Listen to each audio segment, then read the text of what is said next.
Hi, I'm Francina McCory, two-time Olympic gold medalist, and you're watching Chuck Bushbeck Live.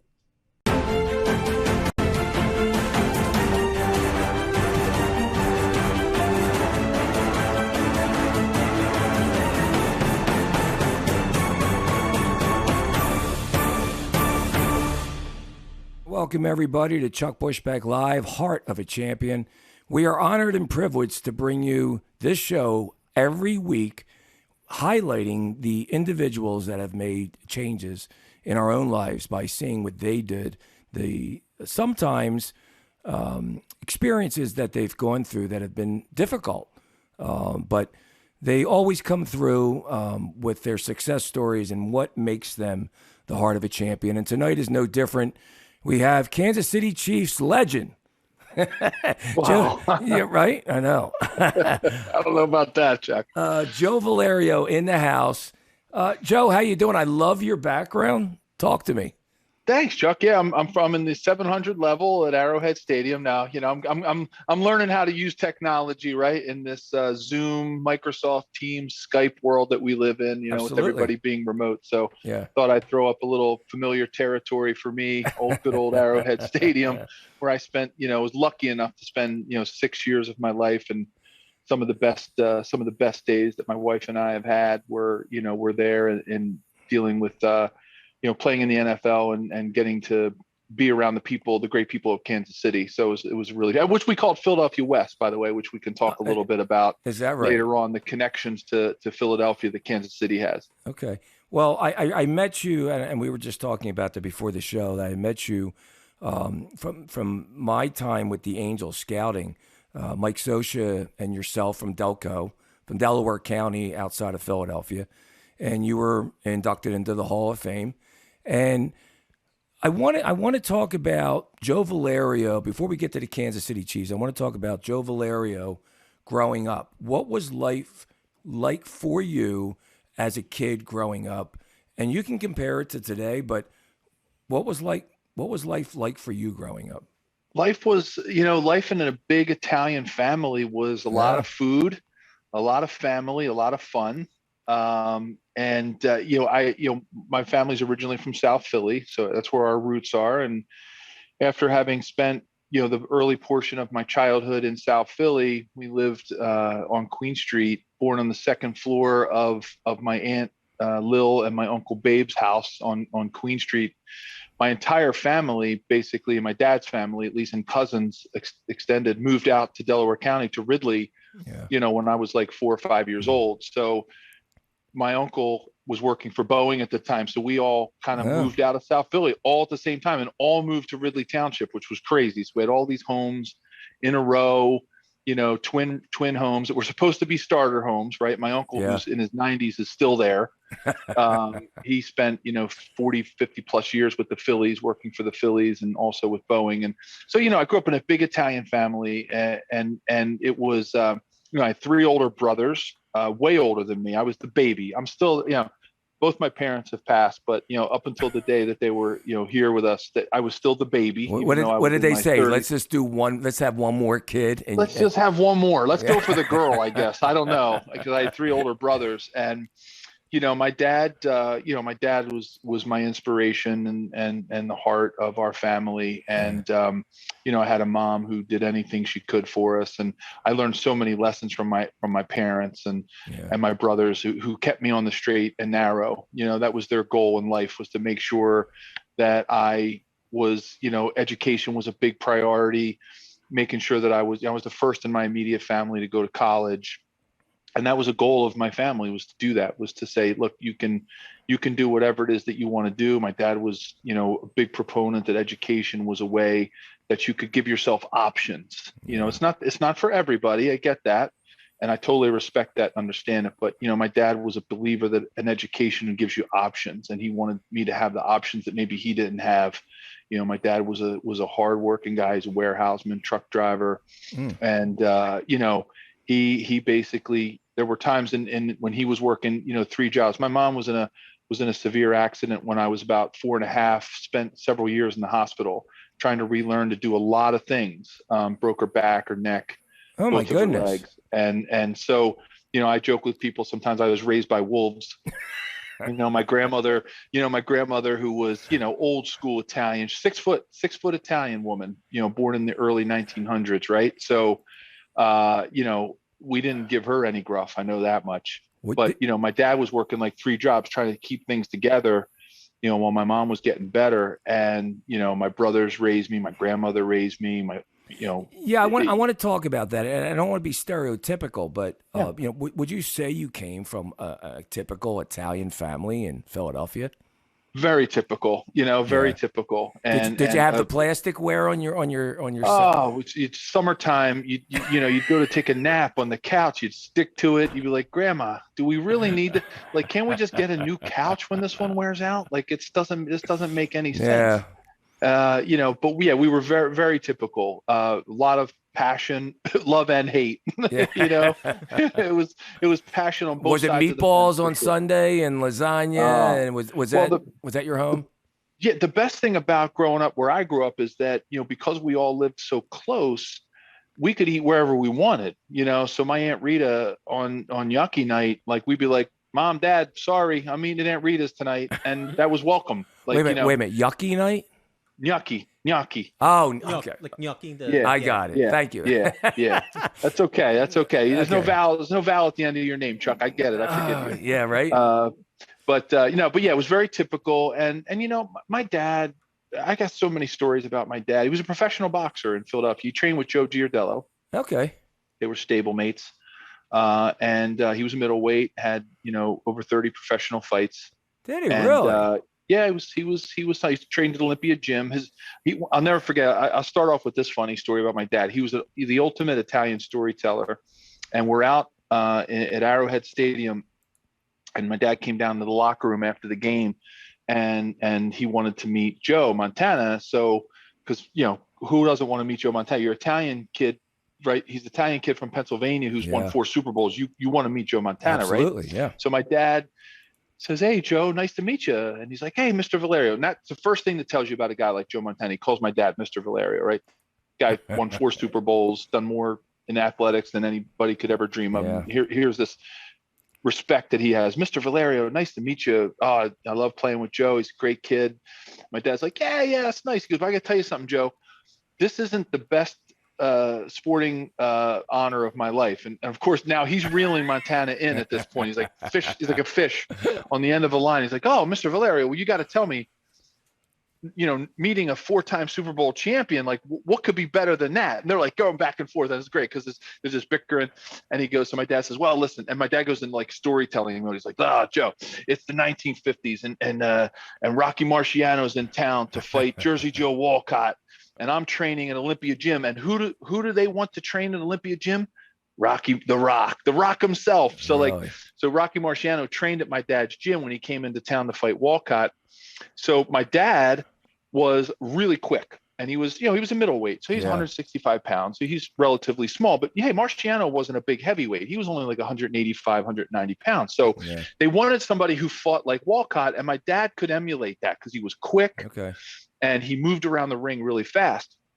So they like, "Hey, Valerio, come on, you're gonna spar with Rock." And he's like, so my dad got to train with Marciano, and so it was like this huge. And then of course Joe Giardello was middleweight champ of the world, trained there. And then so my dad says to Joe Montana, he goes, "So Joe," he says, "getting to spar with Rocky Marciano is the ultimate." He goes, "That was the best sporting honor of my life." And Joe Montana, in perfect timing, says, "You know what, Mr. Valerio?"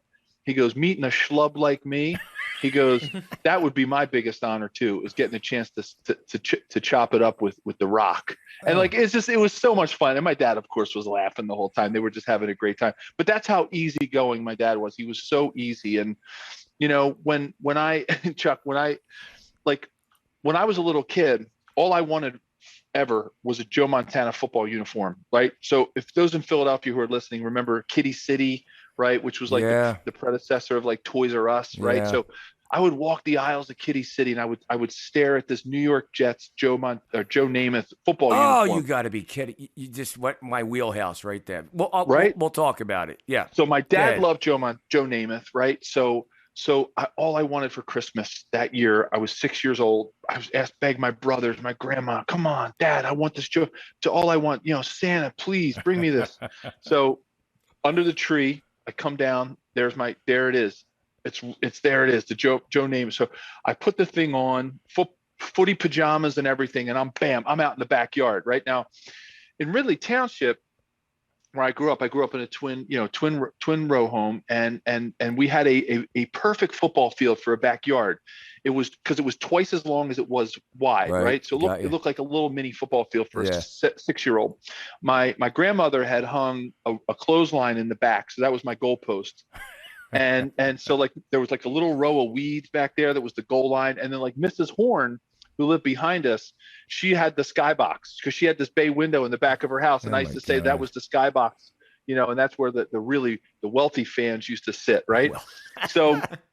So I go back there, Chuck, I was like everything. Like I would go into like announcer voice. Hello, everyone. This is Joe Valerio, and we're here at Joe Valerio Stadium.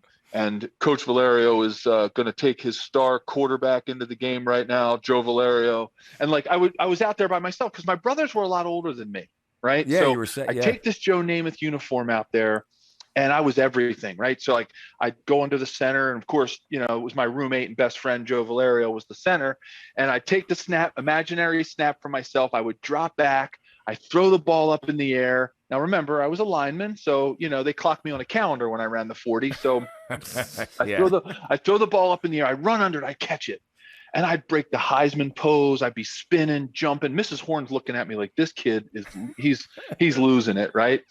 I'd be like, and Valerio's over the 10, the 5, and I would dive over my, this row of weeds. And Valerio scores the game-tying touchdown in Super Bowl III. Coach Valerio, what are you going to do? Send in the kicker, go Valerio. So like, like all Delco kids, I didn't have a T, right? So I'd make the heel mark, right? What kid my age didn't make the heel mark in the ground to kick? You were probably right? a straight on kicker too, right? Oh, Tom Dempsey. Yeah. Right. Yeah. So there's the clothesline under my brother's underwear is flapping over here. My dad's work socks over there in the wind. And I kicked. Now listen, if the ball went under the clothesline to the side of the clothesline over, they were all good. You know why? Yeah. I was the referee too. So Valerio kicks the game-winning field goal in Super Bowl III. Where are you going, Joe? I'm going to Disney World. My grandma's got the Chunky's Campbell soup waiting for me, like Donovan McNabb. Like I was like a legend, Chuck, in my backyard. Legend in my own mind. Yeah, right? I hear you. So this is where the story comes in. Where my dad comes in. What's that? There's more. Keep going. No, go ahead. Right? Go ahead. Go. So we sign up for football, and I start playing for the Swarthmore Rams. Okay. In the Ridley Township, we had like 4 or 5 different football programs in the town, and I'm playing for the Swarthmore Rams. We get signed up. I'm 7 years old. I'm 65 pounds, soaking wet. Right. I never put on a real uniform. I go down, and Coach John Ward and Ron Mahoney, I'll never forget them. My first 2 football coaches. I swear they were probably only 20 years old at the time, right? And here I am, I'm 7. They're only 13 years older than me. I still see them to this day. And we talk about those days at Swarthmore, and they ran like a little combine, right? So like kids are running, we're jumping, we're tackling, we're throwing, we're catching, right? We're doing like it was like a little NFL combine for these 7-year-olds because they don't know what we can do. They've never seen us play. We're tiny tots, right? So I get out there, and all of a sudden, Coach lines us all up. He says, all right, Bobby, get in there at quarterback. And I'm like, whoa, Coach, hold on. Have you seen me throw? Come on. Like what? It's like, Joe, over here, right? And we'll go. So Chuck, they're going through. Timmy, get in there at wide receiver. I'm like, Coach, hands of gold here. Billy, get in there at running back. I'm striking the Heisman pose. I'm like, come on, Coach. Like, I'm going to be the one that scores the touchdowns in the Pop Warner Super Bowl. So he goes, last position. He gets literally to the left. God's honest truth. He gets to the last position. He goes, get in there at right guard, Valerio. And I go, right guard. I'm like, that's the deodorant my dad uses, right guard. Like, what's a guard? I didn't even know what a guard was. Were you tall then? Were you tall? Were you still? No, you haven't grown yet. Okay. I hadn't grown yet. Yeah. I was until my junior year in high school, I was 5'10". Oh my gosh. So I'm on the line. I'm like playing guard. I'm like, what the guard? I'm like, what's a guard? So I go home. I put my shoulder pads and my helmet on the sissy bar. on my bike, my banana seat. I bike home, right up the hill, Black Rock Road. Here I go. I come home. My dad's there reading the bulletin, right? Reading the Inquirer. Totally traumatized at this point, right, Joe? So I am. Yeah. My dad's not. So yeah. I said, Pop, and this is back in the day, Chuck. Parents didn't go to practices, right? You rode your bike. He gave me he gave me a milk jug of water. He said, go ahead, son, go have a good practice. So I get home. I said, Dad, I'm playing on the line. What is that? Like the offensive line. He goes, that's great, son. You're part of the team. And my dad wasn't a football guy. He wasn't a big football guy. He bet on the games, but he wasn't a big football guy. So he goes, that's great. I said, Dad, what about when am I going to get my name announced for doing something on the PA announcement? He goes, probably when you get a penalty, a holding call. Yeah, they got to bring the play back. Yeah. Well, Dad, that's not good. I said, that's not good. I said, what about when am I going to get my name in the paper? He goes, well, probably when you jump off sides on 4th down. That's when they get your name in the paper. I said, Dad, that's not good. I said, what about the cheerleaders? He goes, son, they only date quarterback. Stop it. Right. So it's just I'm crushed. But my dad's but the lesson I learned that day, Chuck, my life journey started at that moment. And what I learned about the human being that I wanted to be was that if I wanted to be successful, I had to make sure that I did my job the best that I could. No matter whether I was going to get my name in the paper, no matter whether I was going to get my name on the announcement. I did marry the captain of the cheerleaders, my high school sweetheart. So I did get that one. So I would nanny poo-poo to my dad on that one. So I just I learned, my dad taught me right away about humility, about being a part of something that is bigger than yourself. And that it is not about getting your name in the paper. It's not about having your name announced. It's about being a part of something and contributing to the best of your ability. So I thank Ron Mahoney and John Ward every day for finding the talent that I had, which was to be a lineman, because I wouldn't have been a successful quarterback or a running back. I needed to be a lineman at that point in my life. And it was the acceptance of that and the humility of it that really kind of set me on my path. So like so many others, adversity entered your life at 7 years old, and you're coming home from this traumatic experience, as you explain it, and your dad is looking, he's all, wine and roses, like, hey, Joe, this is great, you're part of something. Was that the beginning of Joe Valerio's training for life? I think it was, Chuck. I really do. Other than some of the things that I had been through with my mom, being in the hospital and having to, watch my dad work several jobs, my grandmother having to move in with us, my brother, one of my brothers quit school so he could work and make some money for the family so we could pay my mom's medical bills and help around the house. He went back and got his GED, my brother Tony, but another one of my heroes, my other two brothers, Mick and Bill, were heroes because they worked hard. They had long careers at the Philadelphia Navy Yard. I watched a lot of people do things, Chuck, that maybe they didn't want to do, but they felt like they had to do, and that they took the different tack to say, and you know what, today I get to do it. I get to go to work and make money for our family so we can do that. And there was no one in my family ever said I had to do anything, but I know in the back of their minds, they did have to do some of those things, right? Like my dad had to take on more jobs. My brother had to quit high school, even though he was a good athlete and probably could have had a nice high school athletic career, to take care of us and to make sure that we as a family unit stayed together and did what we need to do. That was the genesis of it. But then it's those other lessons that you learn, like my, adversity of not getting what I wanted. When I watched football with my dad, and I would watch Monday Night Football or watch the Eagles, and I watched Ron Jaworski. I didn't watch the line. I mean, I know them all now. Jerry Sizemore, Stan Walters, Guy Morris, Pete Perot. I know them all. But I didn't really watch that. I didn't know what that meant. I wanted to be, Wilbert Montgomery, Harold Carmichael, Joe Montana.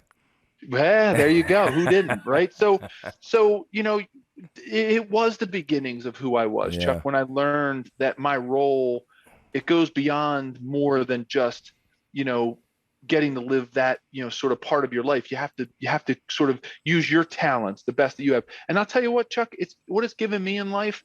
I find amazing joy in helping people score touchdowns, no matter what their touchdown might be. whether it's one of my colleagues making an insurance sale, whether it's my kids succeeding and doing something, whether it's my wife accomplishing something, or someone in my family, a niece and nephew, whoever I come in contact with, I find great joy in helping them score their life's touchdowns. That's awesome. Because that's the lineman's mentality that I have. And that was learned as a 7-year-old coming home, and my dad saying, son, stop it.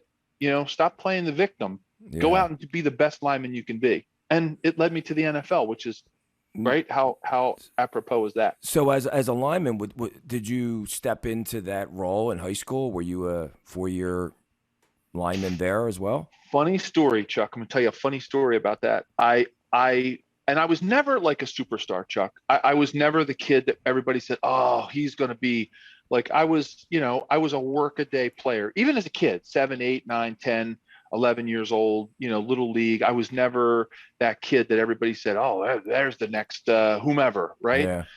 But I'll tell you a funny story. So one of my high school teammates, and who was actually a teammate of mine in Kansas City, was a gentleman by the name of Matt Blunden. So Matt was, he ended up going to University of Virginia. So Matt and I have been friends since we were 6 years old, and we went to elementary school together. And Matt was the kid that everybody said, that kid's he's gonna do something in sports, right? Mm-hmm. In 6th grade, he was already 6 feet tall. He ended up playing at 6'7", 6'8". And he went to University of Virginia, was a 2-sport star there, All-American in football, and then got drafted by the Chiefs the year after I did. So my high school teammate, my buddy, we were we were in the Chiefs locker room together for 4 years. So in 7th grade, right? So Matt, all through Little League. Now we played for different Little Leagues. He played for Our Lady of Peace, and I was at Swarthmore Wood. And Matt was the kid that he looked like a high school quarterback when he was in 6th grade. Threw the ball. He could throw the ball, back then, like 40, 50 yards. He pitched, he could throw the javelin. He was an All-American, high school All-American in basketball. So in 7th grade, Matt had a knee issue called Osgood-Schlatter's syndrome. Know it well. So Matt didn't play football in 7th grade. So what happened was we go to junior high, right? Yeah. So in 6th grade, we're at elementary school. In the Ridley Township where I grew up, you started junior high in 7th grade. You didn't go to middle school like they do today. Yeah. So I'm looking around at the football tryouts, and I'm looking around, and everybody's like, where's Matt? I don't know. I guess he's not playing. And then, of course, the scuttlebutt, I think he's hurt. I think he can't play this year. So Matt played soccer. He was over on the soccer field, which, by the way, he was awesome at. It's like, come on, kid. Are you good at everything? Right? So I said to the coach, he's starting to ask us, who can play quarterback? I'm looking around. Nobody volunteered. I went, I play quarterback, right? So I go out. I ended up the starting quarterback on our 7th grade football team only because I could throw the ball, right? Because I played catcher in baseball all through Little League. And I had a good arm. This is the moment you didn't get at 7 years old, and here it is in front of you. Here it was. Here's your glory. I'm grabbing the brass ring. Yeah. I'm gonna get my name in the paper, Dad. Right?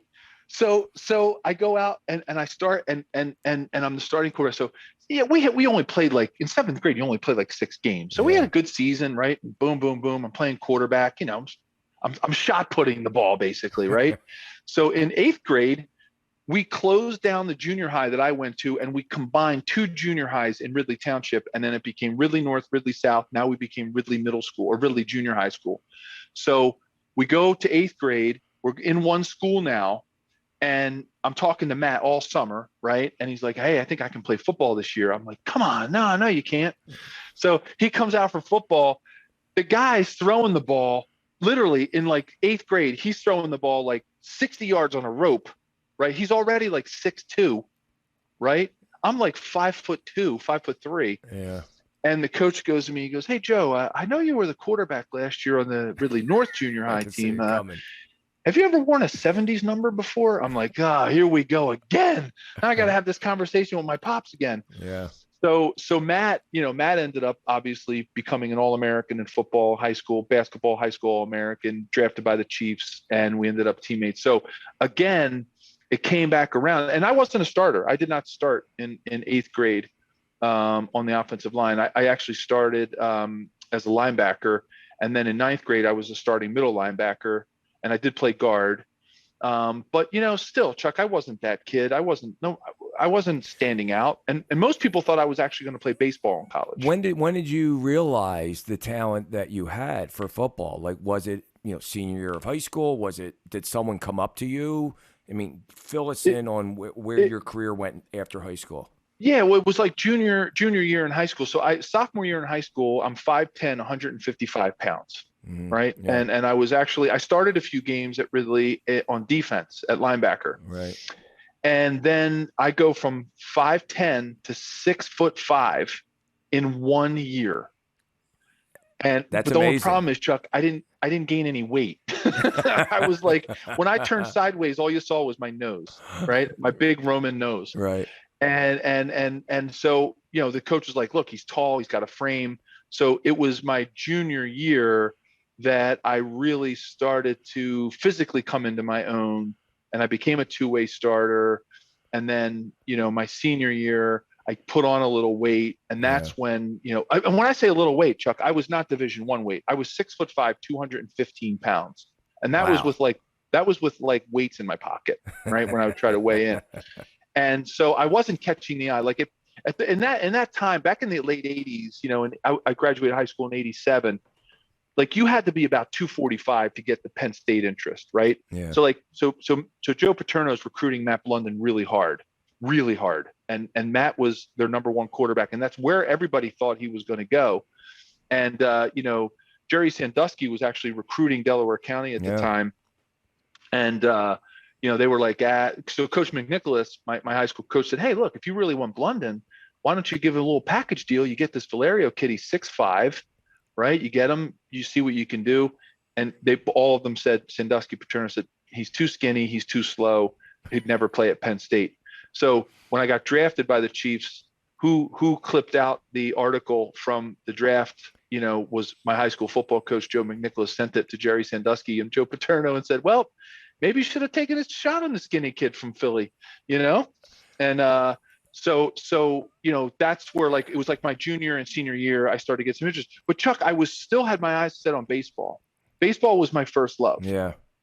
Football taught me a lot of lessons, but playing baseball was really where my passion was, and I thought that's where I was going to do. I thought that's what I was going to do in college. When did you switch over? Like, and what happened from senior year in high school on? Why not baseball? Who noticed you, and what your potential could be in football?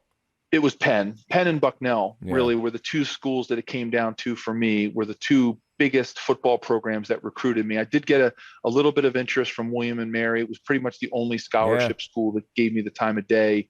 But it, they basically told me I'd have to come down there and walk on. But when I got the letter from Penn, I come home, my dad, coming back to my pop again. I said, Dad, I just got a brochure from Penn. He goes, well, you're going there. I said, yeah, whoa. So I'm like, whoa, Pop. Like, what if Penn State? Like, whoa. He goes, no, son. He goes, Skip Manissi, Reds Bagnell, Chuck Bednarik, George Savitsky, 4-time All-Americans. My dad grew up watching Penn football, right, in the city. So he's like, you're going there. I'm like, Dad, what? He's like, there's no what ifs. You get in there, you're going. You hear me? I'm like, all right, Dad. So anyway, ultimately it was the best opportunity for me to go and get a great education. And, I'm still thankful to this day for Ed Zubrow and Gary Steele for, I always would always tell them, thanks for taking a shot on the skinny kid from Ridley Township that, I just went there and I flourished. I just felt like I got challenged academically. We had our own freshman team. I went in with a lot of grit. As a tough, hard-nosed, Delco kid. Penn was always known back then as the blue-collar Ivy. And I just started to grow. And I'd never touched a weight in my life, Chuck. And I started lifting. My strength coach, Charlie Pac-Man, put me on weights. One day I'm sitting, I was really thin. And he puts 6 bananas on my tray at the training table. And I go, Coach, what's that for, bud? He's like, well, he goes, let me tell you something, Valerio. You're going to eat 6 of those every day. You hear me? I said, all right, Coach. Why? He goes, you ever seen a small gorilla? So you're graduating from Penn and go into how you arrived with the Kansas City Chiefs. Chuck, again, I hate, I'm sorry to do this. It comes back to my dad again. So So I had a really good college career, right? A great freshman year, had an all IB season as a junior, preseason All American, one AA as a junior coming into my senior year. But my wife Jennifer is, she's my best friend, and she's always had my best interest at heart. And she said, "Look, Joe, like, right now you're working at day camps and you're making $3 an hour. And your roommate is now doing an internship on Wall Street. Your other roommate is working at the Philadelphia Stock Exchange, and you're playing wiffle ball with 8 and 9-year-olds. Like, I know you love it, but like, what are you going to do when this thing all shakes out?" And I was like, "Oh," it's like, yeah. So finally I go into the football office to Gary Steele, our head coach. I said, "Coach," I said, "my girlfriend, I said, I got to get an internship." He goes, "Oh," he goes, I know it. I know when the girlfriends want you to get that internship." So I take it because my wife has a plan for everything. So I get this internship at Kidder Peabody, which was a boutique investment firm, right? Private investing firm, right? So at the time I'm probably at this point, I'm 6'5", I'm 310 pounds. I'm benching in the 4s, I'm squatting 750. I was a big dude, right? And my dad brought back the whole humility thing again, because if anybody's ever seen the movie The Incredibles, like Mr. Incredible, like when he gets that job in the office and he's got the short sleeve shirt on with the short tie and the tight pants. Yeah. Well, that's what I looked like, because I had one pair of dress pants, I had 2 dress shirts, they were short sleeved, and I had one tie that was about 6 inches too short above my belt. And I'm picturing all this in my head. I mean, it's quite a visual. It's comical, right? Is this senior year in Penn? Is this when this happened? This is my going into my senior year. Going into your senior, okay. So it's between my junior and senior year. So because that's when everybody back then got their big internships. So my dad recognized, Chuck, if there was ever a time in my life where humility was going to be at a low point, it was going to be then, right? I'll give it to you. And I'm not saying this to brag. This is by no means bragging. I'm going to state the facts as they were to put things into perspective. Okay. Yeah. I was a preseason All-American. I was a elected captain of an Ivy League football team. Okay. I way outkicked my coverage in the girlfriend department, right? My wife, she's beautiful and she's smart, and I completely outkicked my coverage there. If there was ever a time in my life I could have had such low humility and been such a jerk, that was the time, right? That was the time when I could have used all of those positives to have actually a negative impact on society, right? So my dad's drive. Now we only had one car in the family. So my dad would drive me to this train station in the morning, and I would take the train in to Philly to my internship in Center City. And he'd pack me like 6 hard-boiled eggs, 2 peanut butter and jellies, a pack of Fig Newtons, right? A Gatorade, right? A little bit of my grandmother's pasta, right? Like I would walk in with like a cooler, right? I'm eating like 10,000 calories a day, getting ready for my senior year.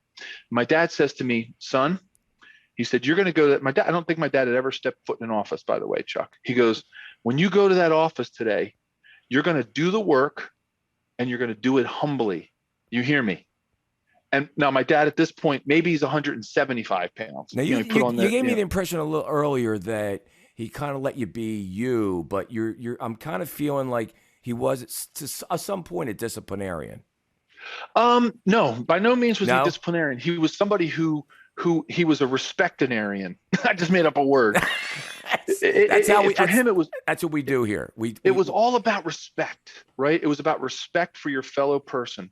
It was about respect for the people that could help you and that could mentor you. And that my dad taught me a big lesson. He never would have said it this way, but I live by this philosophy. If I'm the smartest guy in the room, Chuck, I'm in the wrong room. Yeah, I got you. I hear you. And so he says to me, "Do the work and do it humbly." Now, my daughter to this day keeps that on a sign. My daughter's in med school.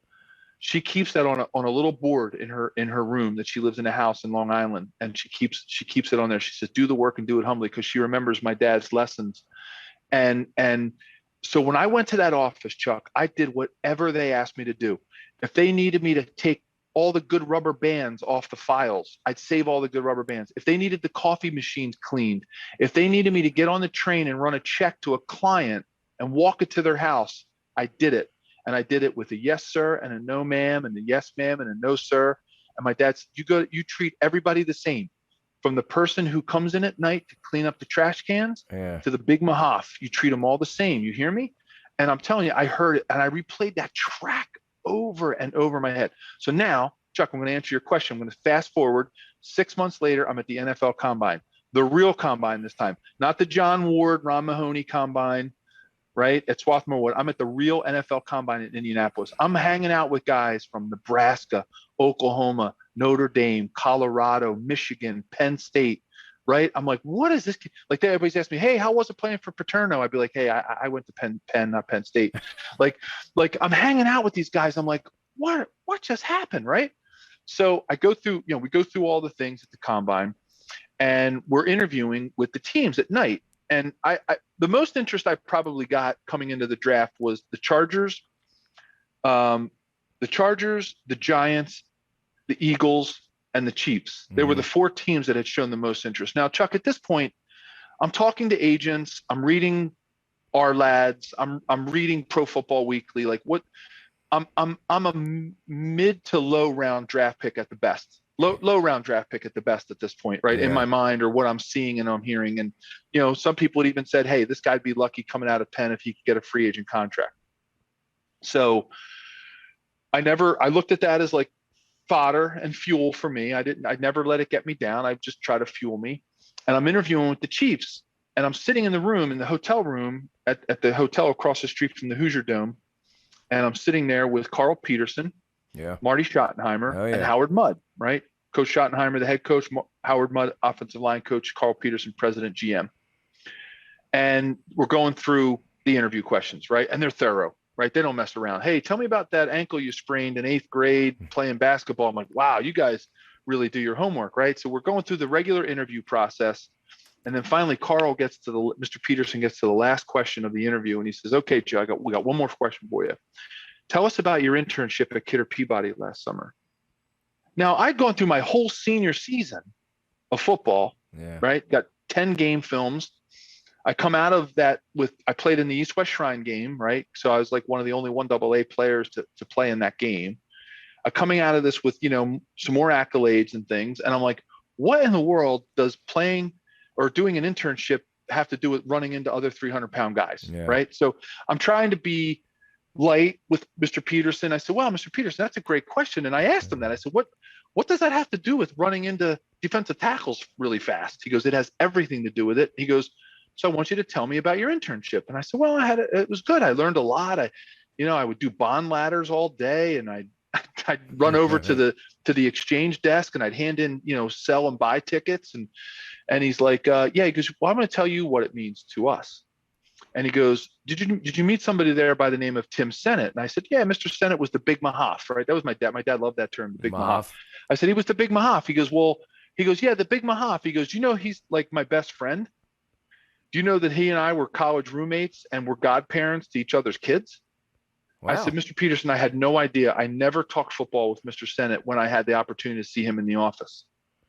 And he said, what Mr. Sennett, as you called him, Joe, told me about you, and what everybody at that office told him about you, is the reason why we're going to draft you next month in the NFL draft. I must have looked completely dumbfounded. I must have looked completely like I got hit by a truck, because I'm like, okay, I'm trying to make the connection, Chuck. Like, what does this really have to do with it? And he says, Joe, you got to tell me the lesson. What did you learn from this conversation? Yeah. And I said, well, Mr. Peterson, I guess you never know who's watching. Yeah, I was just going to say. He said, absolutely. He said, that's what Lamar Hunt wants. That's what the owner of the team wants. He wants people in the locker room who are going to do the right thing when no one's watching. He said, everybody who comes to the combine can run, jump, throw, catch, long snap, tackle, block, whatever. He said, that's not what we know that. We have the film. We've seen that. Yeah. He said, what we want is somebody who's going to do that. And I'm replaying all those conversations I would have with my dad driving to the train about doing the work and doing it humbly. And it just hit me right there and then. It's all about, what you do and how you treat other people, and take the gifts that you have and make it work. And it just was one more lesson in humility for me, that you never know who's watching, so you better do your best. Was that something that they wanted a certain type of player? One, did it manifest itself on the field that that's the type of player they wanted, as well as a player that they were proud to have as their organization? Were they looking at it more as what is Joe going to do on the field, or were they just saying, or a combination of both? We want somebody that we're proud of to wear a Chiefs uniform. Yeah, and Chuck, not to take the easy answer, but yeah, it was a combination of both, right? Yeah. It's a combination of, yes, you can do it. You have the physical skills, but we also want to make sure that we're creating chemistry on this team, that we don't have to worry about people outside the locker room. We don't have to worry about what kind of chemistry they're going to bring. They're the people that are going to bring their work pails every day, lunch pails every day to work, and they're going to do the right thing, and they're going to work hard. They're going to do it in a way that makes the organization proud. And every player that I played with in Kansas City was like that. And when they diverted from that path, they were gone quickly.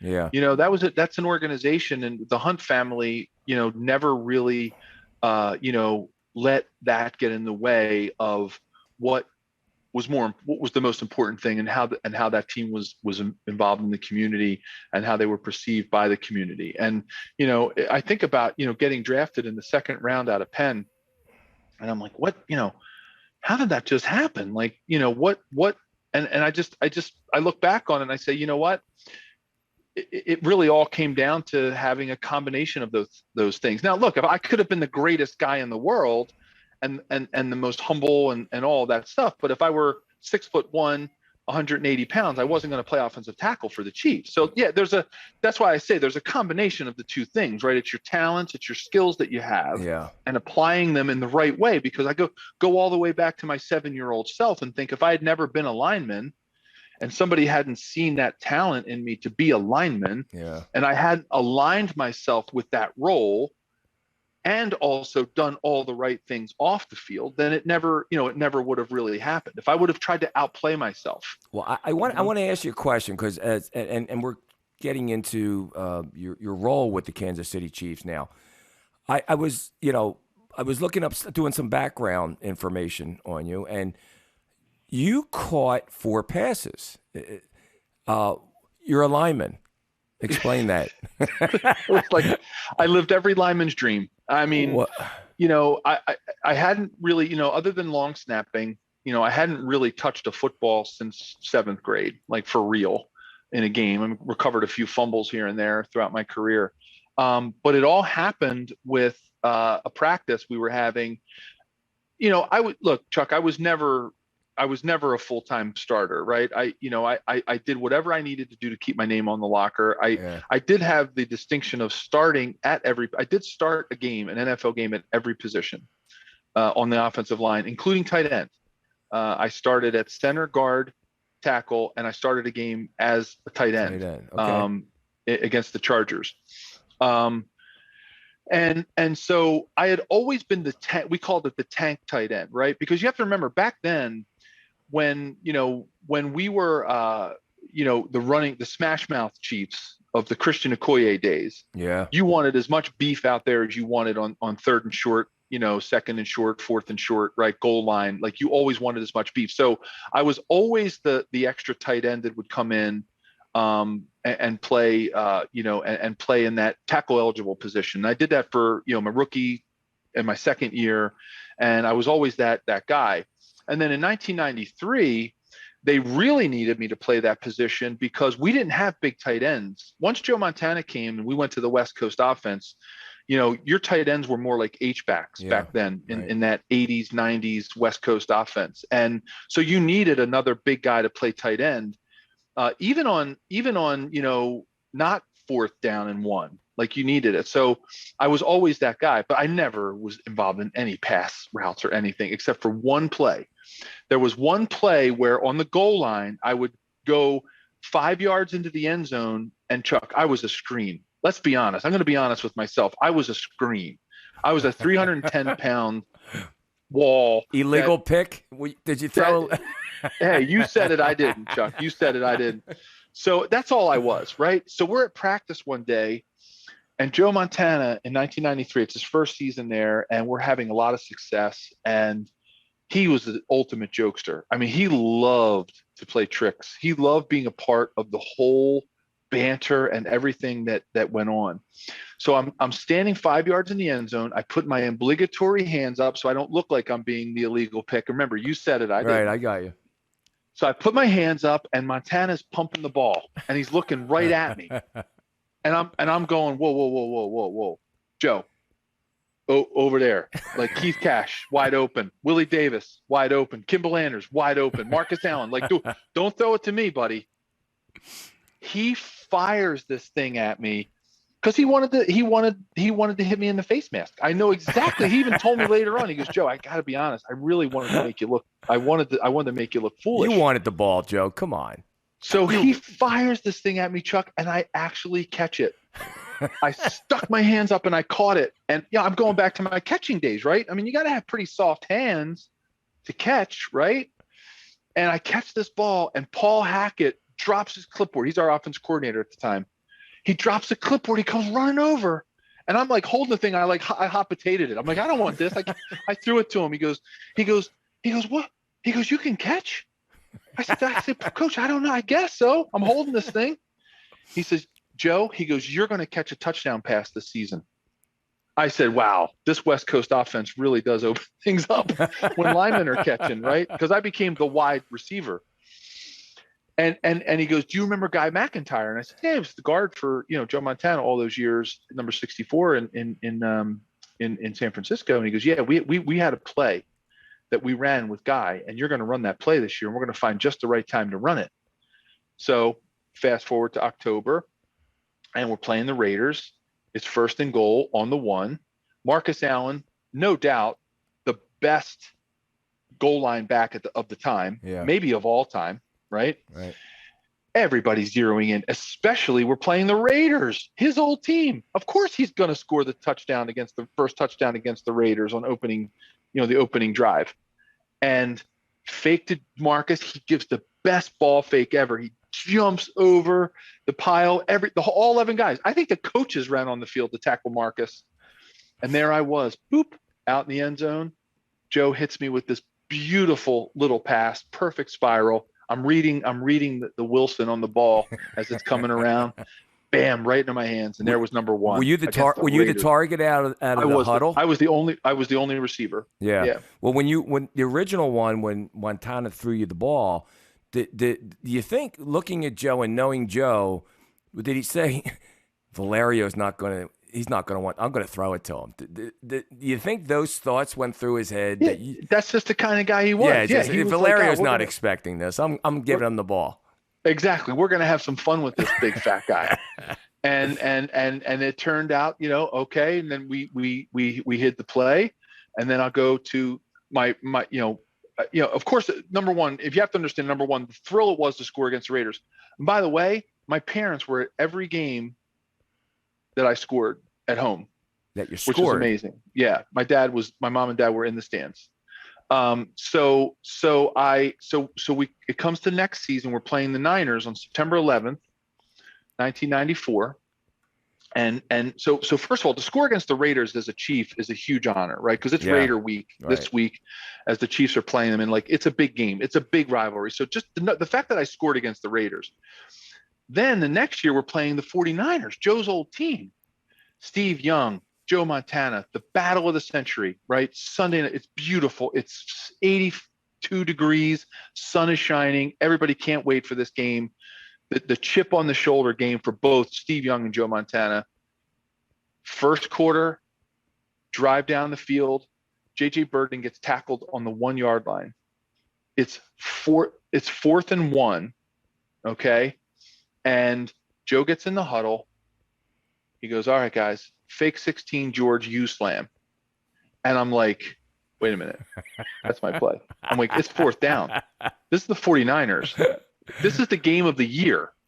Like, what's going on here? He wants Valerio. He knows what he wants. I'm telling you, Chuck, when I learned a lot about leadership from that guy. Yeah. He didn't blink. Like, he didn't look at me like, hey, big guy, you got this? Are you good? You sure? You're going to catch it, right? He just called it. He called it. I joke around and I say this with all sincerity. He called the play like I was Jerry Rice because I was, again, the only receiver. He called the play like I was Jerry Rice. Now, I only had 197 touchdowns to go to catch Jerry Rice, but he called the play like I was. He was going to you, no check down. He knew what he wanted. He had Valerio. Exactly what he wanted. Yeah. Bam, and there it was, number 2. Crazy. 49ers game. Then, Chuck, later that year, we're playing the Broncos on Monday night, which has been rated the number 2 Monday night football game of all time. Elway, Montana, shootout, back and forth, boom, bam, boom, bam, comes down to the last drive. In the third quarter, I'm playing tight end, but I'm the 4th receiver. I was not meant to catch this ball because we were on the 4-yard line. Yeah. It wasn't your typical tackle eligible where I was standing in the end zone by myself. I was the 4th receiver. And I'm blocking. I release my guy. I go out to the flat, and I look over my left shoulder. What happened was Kimball Anders, the fullback, fell down coming out of the backfield. Keith Cash was the H-back. He got like triple covered on the right flag. And Derek Walker, the other tight end, ran right behind the umpire as Joe was looking for him, and Joe couldn't find him. So he turns. I'm the 4th check down. He turns. He fires the ball over my left shoulder, and I had to actually catch it over my left shoulder. And I caught the ball, and I looked, and I saw the end zone was 4 yards away.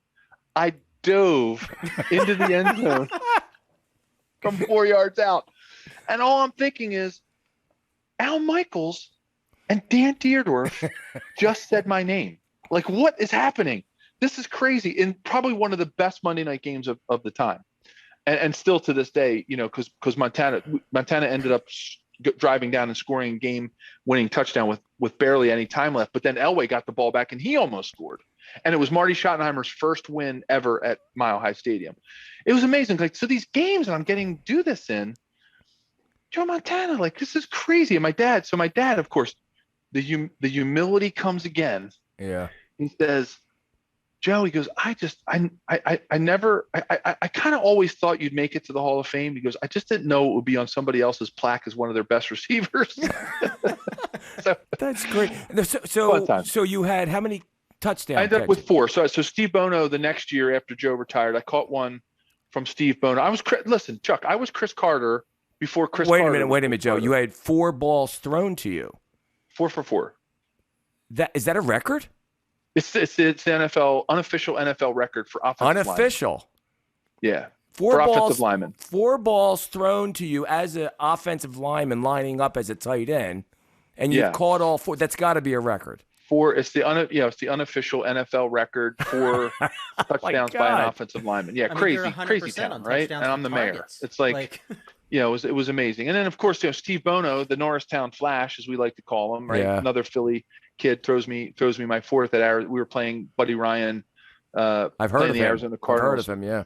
Yeah. So it was fun. Listen, I lived every lineman's dream. It was. I always say I did anything I could to get out on the field. You need me to long snap, I'll long snap. You need me to play tight end, I'll play tight end. You need me to play guard, I'll play guard. I did whatever it took to get out on the field and to be a part of the team and to be the best that I could be. And that was like what I always kind of hung my hat on. Joe, before we let you get out of here, I know, and we talked about it a little bit. What would you say in the mind of Joe Valerio, with your upbringing and everything else, the things that you're doing today, the financial market, what advice would you give for anyone looking to achieve their dream in their life, whatever that would be? Pro football, head banker, a dog groomer, it doesn't matter. What would be your advice to that person?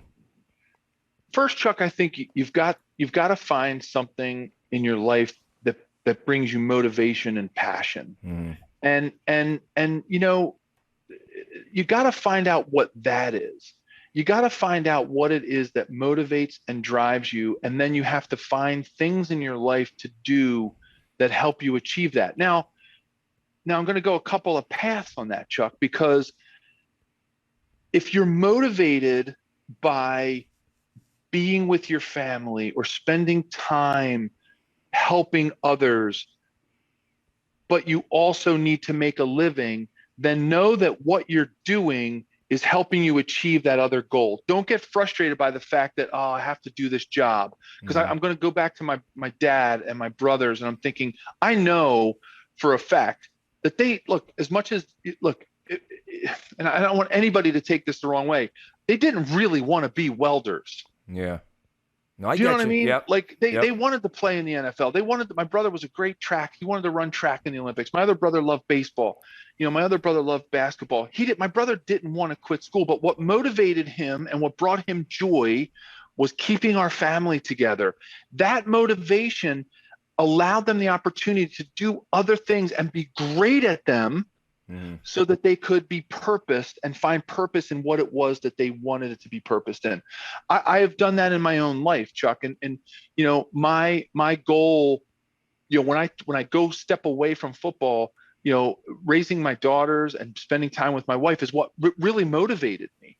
So I didn't get motivated by I didn't need to be the CEO of the world.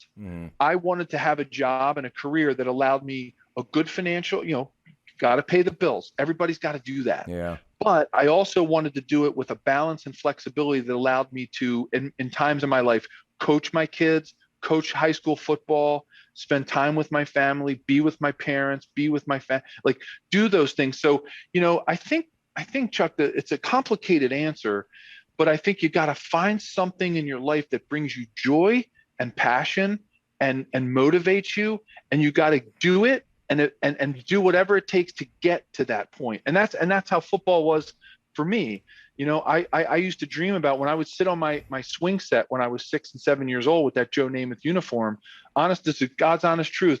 I used to sit in the little swing. It was a little square swing, right, on the metal thing. And I used to pretend that I was on the train going up to play against the Giants, and that I was part of the Philadelphia Eagles and we were taking the train up. Like I dreamed about it. I thought about it. And to add on to that complex answer, you also have to make sure that you're working within your parameters and the skills that you have that you're good at. So focus on your strengths, right? And know that whatever those strengths are, those are going to be the things that are going to carry you into your goal, right? And try to be just really, really good at something, because that will bring you the joy and the purpose. When you use your strengths and use your talents, it will make you purposed. It will make you feel fulfilled if you do that. I've never tried to live outside of myself. If I would have said my goal was to play quarterback in the NFL, I probably would have failed. Yeah. Right. But I told myself, I'm going to use the strengths and talents, and I'm not going to get mad at anybody for telling me. So the feedback part is huge, right? Because if I would have railed against being a lineman, I probably wouldn't have played in the NFL. And if I would have said, no, I'm not listening to any of those coaches, I'm going to be a quarterback no matter what. But you know what I did? I listened to my dad. I listened to my coaches, and they said, Joe, you're skilled at blocking. You're skilled at being a lineman. So be the best lineman you can be. And then mold your dreams around the things that you're really good at and that bring you passion and that bring you joy. So I know that's a complex answer, Chuck. No, a lot to unpack there, but it's more like, follow your heart, but take your brain with you. If you want right? to sum it up, right? There's some realities in the world. That you have to, and Chuck, one more thing I'll add on top of that, bud. Like, live your reality. Don't live anybody else's reality. Like, be thankful for the things you have. Work hard for the things that you have, and don't worry about what other people have, because they have their own reality that they're living. And I think a lot of us tend to get outside of ourselves when we see what other people are accomplishing or achieving, and you start to think less of yourself. Well, I could never do that. I could never have that boat or that house or this. But like, live your reality. And once you start to live your reality and you start to appreciate those things, you'll get more. You'll get more, right. Because you'll be thinking about and be thankful for the things that you have, and not, wanting the things that you don't have. And there's so much to be said in that. And for just for living your life. I coached high school football, and I used to coach these kids who used to get frustrated because they weren't getting recruited by, you know, Penn State or Michigan. And Chuck, I know you're a Villanova guy, and I had one of my players went to Villanova and he was a captain of the football team, had an unbelievable career, 3 years as a starter, playoffs every year. And I loved that kid. And I used to have to coach him all the time, even through his college career, because he used to get frustrated by the fact that he wasn't playing at Michigan and he was playing at a 1AA school. And I'd be like, dude, live your reality, bud. Yeah. This is your reality. You're getting he went and got his master's at Villanova. So he got a 5-year scholarship. I'm like, dude, you just saved your parents $500,000. Not bad. You got a top shelf education in one of the best business schools in the country. You got to play ultra competitive 1AA football in the FCS division, and you were captain of the team. Dude, there are so many people walking around that would kill to be you. Yeah. So stop living the reality of that recruit that went to Temple or Michigan or Ohio State because you wanted to be that, live your reality. And once he started doing that, he started finding a lot of joy. Yeah. He really did.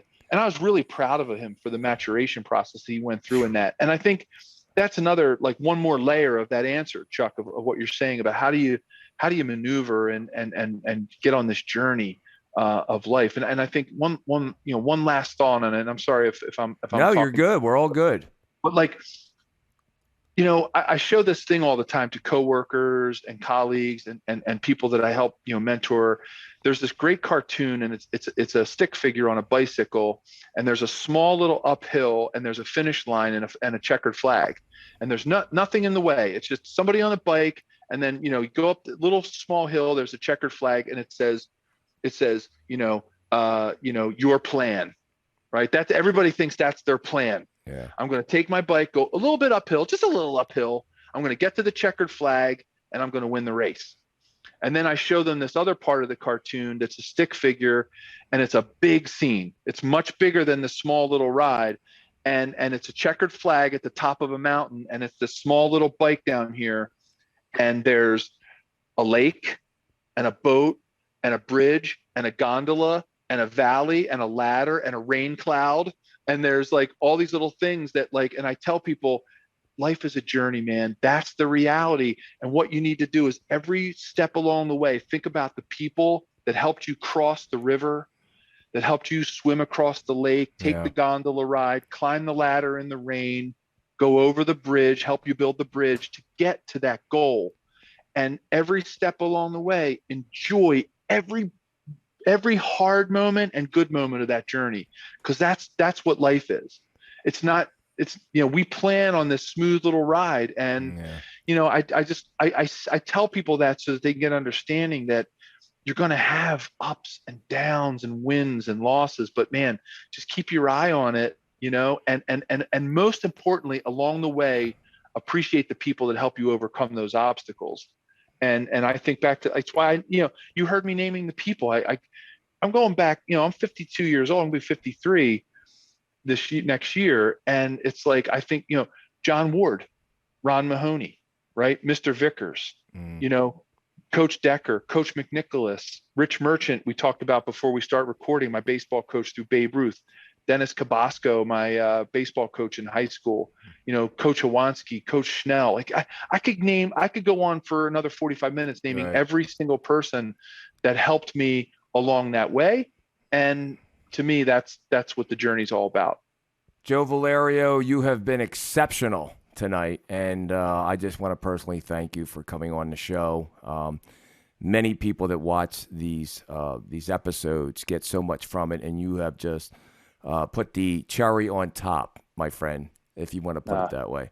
So I want to thank you, Chuck. Thanks for coming. Thanks for having me, man. It's great, and listen, I'm on Twitter at Joe Valerio 73. Just going to ask you. Follow. Send me a note. Send me a DM. Follow. We'll follow you. I'll follow you back. We'll connect. I mean, I'm on LinkedIn. We'll connect. I love connecting with people. I love sharing the message, and it's what it's all about, right? It's all about. I was just a kid from Ridley Township. I never thought I was doing anything special. Chuck, you have time for one more story? Can I give you one more story? Go for it, man. Go for it. So, and this is going to sound like, wow, that was a harsh one. But, when I retired from football, I hurt my back. I signed an injury settlement with the Chiefs. I had a cup of coffee with the Rams. I tried to make a comeback. My back just wouldn't hold up, Chuck. And I ended up, filing my retirement papers, and, I have triplet daughters, and, I knew it was time to get to work. And I told my dad, I'm going to put that education to use, and I'm retiring, Pop. And he goes, wow, that's awesome, son. And I said, yeah, Dad, thanks. And I was waiting for him to tell me how awesome I was, right? Because that's, look, we all have ego, right? Absolutely. It's the reality, right? So he goes to me, he goes, wow, son, he goes, I just want to tell you one thing. He goes, you got to remember this now as you head on to your new life in corporate America. He goes, you're nobody now. That's great. Right. And he said it with all the love in his heart, Chuck, he could muster. Mm-hmm. And of course he followed it up with the same fatherly love he always followed up his advice with. He said, no, son, what I really mean by that is, you've got to go bring value now. Yeah. Because if you try to rely on football to bring the value in the next thing you're doing, he goes, you're going to fail, bud. That's a great lesson. He's like, you are going to fail. If every transitioning athlete, person coming out of a dream job could hear that, and I could replay my dad, I wish I would have recorded him saying it. I would play it for them, because 70,000 people don't scream, Chuck, when I make an insurance sale. No, I can imagine. Yeah. And my dad taught me really early on that you got to bring value, man. Bring value. Don't rely on what you did in the past. Yeah. You can take the lessons from those things to make you better and to make the people around you better. Right. But if you really want to get the things that you need, you've got to bring value in everything you do. Don't rely on the past. Bring value in the future and bring value in the present. And it was my turning point, and the reason that has propelled me, and motivated me to be the best, insurance broker, dad, whatever it is that I could be, elementary school lacrosse coach, high school football, basketball coach, whatever I was doing, I said, all right, I'm going to bring value to this relationship. I'm going to bring value to this moment. And that's where I feel like, we get caught sometimes in the thing. So I look back on it. Look, Chuck, I was just a kid who got some lucky breaks. I worked hard. But the one thing I always tried to do was bring value. And I learned that from my dad. Well, I'm so glad you took the extra time to explain that. So I'm extremely grateful for you being on the show. Thanks, and we'll do this again sometime. And when you make maybe a record in insurance sales, I don't know. I hope so, bud. I really do. And that will do it for today. I would like to thank my guest Joe Valerio from the NFL Kansas City Chiefs for coming on the show. For my producer Joe Lee here at my side, my executive producers Jim Sims and CJ DeRoma. Thank you for watching Chuck Bushbeck Live, Heart of a Champion, and be sure to subscribe to our YouTube page and consider supporting us on Patreon at the link in the description. Thanks again for watching, and we will see you next time.